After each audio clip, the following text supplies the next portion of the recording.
किसी भी विकासशील देश की उन्नति तभी रफ्तार पकड़ती है जब उस देश में रह रहे लोग आर्थिक और सामाजिक रूप से मजबूत हों। इसके लिए सरकार नई नीतियां और योजनाएं बनाती रही है, लेकिन कई बार ये योजनाएं और नीतियां विफल साबित हुई हैं। इसका कारण ये है कि सरकार के पास जनगणना के सही आंकड़े नहीं हैं या जनगणना सही तरीके से नहीं की गई है। महोदय, देश की आज़ादी से पहले भी जातीय आधार पर जातिवार जनगणना होती थी, लेकिन 1941 से जातीय आधार पर जनगणना हुई थी, लेकिन द्वितीय विश्व युद्ध के कारण उसे घोषित नहीं की जा सकी।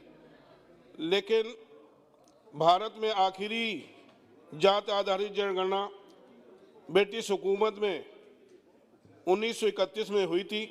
वर्ष 1931 से 31 तक सभी जातियों की गिनती होती थी।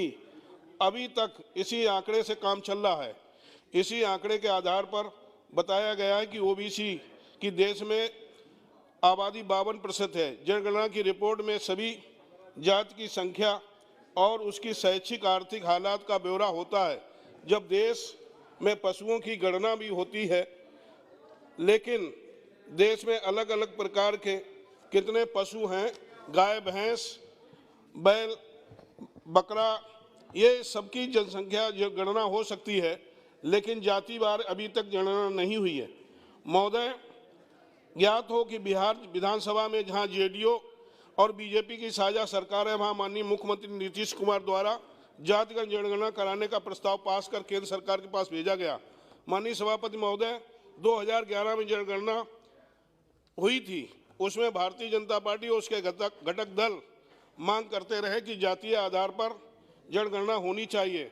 महोदय, आपके माध्यम से यह भी बताना है कि मोदी जी की सरकार में ही इतना साहस और हिम्मत थी कि बाबा साहब डॉक्टर भीमराव अंबेडकर जी के ऐतिहासिक पंचतीर्थ स्थल बनवाए तथा दलितों को उनके अधिकारों को संरक्षण करने के लिए संविधान में भी संशोधन किया गया। क्या चाहते हैं आप?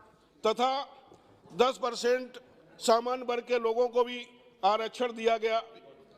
साथ में पिछड़ा वर्ग आयोग को भी संवैधानिक दर्जा दिया गया, जिससे सभी वर्गों का संवैधानिक अधिकार मिला। साथ साथ में मैं आपसे पुनः एक ही बात अनुरोध करता हूं कि महोदय की माननीय गृह मंत्री जी से पुनः अनुरोध करता हूं कि वर्ष 2021 में होने वाली जनगणना को शैक्षिक, सामाजिक, आर्थिक आंकड़ों के साथ साथ जातिवार जनगणना कराने का आंकड़ा तैयार किया जाए, जिससे राष्ट्रीय योजनाओं का सभी वर्गों को लाभ मिल सके। धन्यवाद जी।